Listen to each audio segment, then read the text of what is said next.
Today, someone made the horrible decision of allowing Donald Trump to speak at an event honoring Native American code talkers who served during World War II.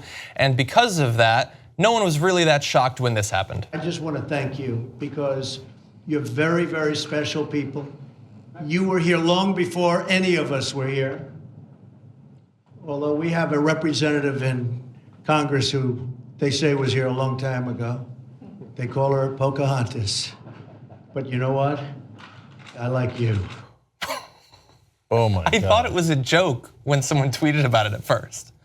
So those guys served in World War II. They broke the Nazi code so that America could win. And while honoring them, he makes jokes about Native Americans. There is no bottom to that barrel. I would say before you get to the Pocahontas stuff, it's inane and childish with his compliments that you've been around long before we were. Like, to say that it was brave that you served, say that it was amazing that you guys were able to put to use languages that they could not decipher, and that gave us the edge. Talk about those things, not just you've been around long before. That's just calling them old. And then to unnecessarily bring, it's his stream of consciousness thing. He's talking about something, Elizabeth Warren pops into his head, so he has to say it. It has nothing to do with anything, but he has to bring it up again.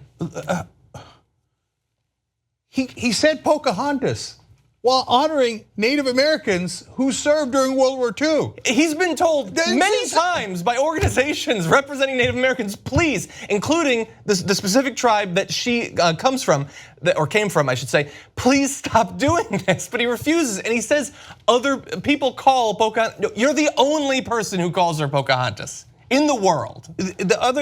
So look, the role of Native Americans in World War II. They played a huge role, but there's other people who helped create codes, break codes, et cetera, on all sides. And in England, there's a famous case of the person who broke the Nazi code. Yeah. So there's obviously a lot of people involved, but he was a critical player. And then it turned out later that we found out he was gay, and then he was mercilessly crushed for being gay. Yeah. It's like Trump honoring him and using the F word. Yeah. Like, hey, I hear F's like you were also good. Like, what the? How could you say that? The Tuskegee Airmen or whatever. Oh, okay, you N-words. I guess you were helpful at some point. What the hell? You can't say Pocahontas while honoring these people? Well, he's exactly the sort of Republican president that will refuse to go to like an NAACP event. Thank God. God knows what he would say that if he actually showed up. But of course, as many people have pointed out, it might even be worse than the Pocahontas thing, because in that video, behind them is a picture of Andrew Jackson, who he put up in the Oval Office, thanks to the suggestions of notorious racist Steve Bannon. Andrew Jackson, of course, signed the Indian Removal Act. That led to the Trail of Tears. About 15,000 Native Americans are estimated to have died during that. And then he, of course, led military genocidal acts against Native Americans up and down the coast and all that. But this isn't actually the only thing that he's done with the Pocahontas and all of that. I did a little bit of research, and back in 1993, Donald Trump was on Don Imus's show and said, I think I might have more Indian blood than a lot of these so-called Indians that are trying to open up reservations. During a congressional hearing on Indian gaming, he testified and said that the Mashantucket Pequots of Connecticut, quote, didn't look like Indians to him, so they should not have had a casino. He also took out in New York when an Indian tribe was trying to have a casino. He paid $1 million secretly in ads in newspapers, radios, and TV, calling the Mohawk Indians drug users and drug dealers, and said that if they got their casino, it would bring crime and broken families and, quote, in the case of the Mohawks, violence. Because they're violent Native Americans, apparently. They never reported that spending, him and Roger Stone. And so because of that, the State Lobbying Commission imposed their largest ever civil fine against him for that. And look, so let's be- Hates them.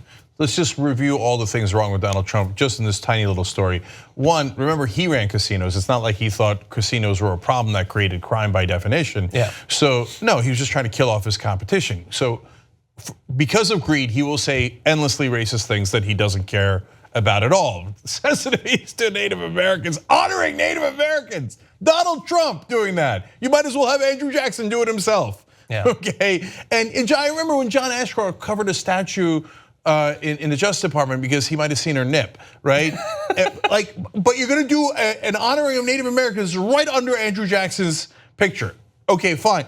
So greed. Second of all, at least not be stupid enough to say it on camera while you're honoring them. Oh, like Pocahontas.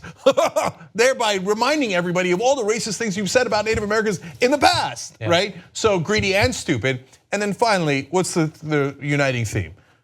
Racism through and through. Anytime he sees someone that is not white, he's like, oh, okay, the Central Park Five. It turns out they were innocent, I don't care, they're black, they should be executed or stay in jail forever. Anyway, I don't care. Puerto Rico, what is it? Oh, they're lazy, they're not even helping themselves. Native Americans, Pocahontas, violent, etc. He goes to racist stereotypes immediately in every single case. And if you're still defending him, that's okay. But if you watch this and you know this, and you could look it up, you don't have to trust us. You could look it up in the Central Park Five in every case that I referred to. If you still like him, you know what that means? You're a racist.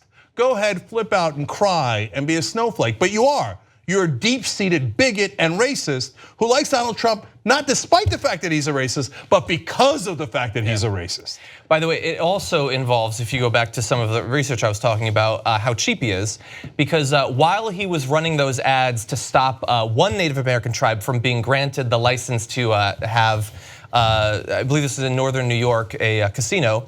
He was also sponsoring legal help for a different Native American tribe that said that if he pays for the legal research to establish their lineage and to get the sort of certifications they need to have an Indian gaming casino license, that they would then give him a management fee afterwards. Now, he did that. He got the legal research done. They were granted the legal status. He didn't end up getting the casino in part because one of the people on the regulatory commission that had to vote on it had seen his previous comments about Native Americans, and so they didn't like him. But after that, after he didn't get it, the legal team that did the research so that they could get the certification came to him and said, so you still haven't paid us the $600,000 you owe us, Trump. And he said, I'm so high profile, you should do it for free. And that was the only reason he was going to get the management fee was because of that legal research. And he didn't pay for it. In the end, they did end up getting the money. I don't know if it was the $600,000, but he refused initially to pay it. After all this, to be fair to Trump supporters, maybe Trump himself, he was disrespecting military vets, part of the greatest generation, in front of everyone, just completely disrespecting them.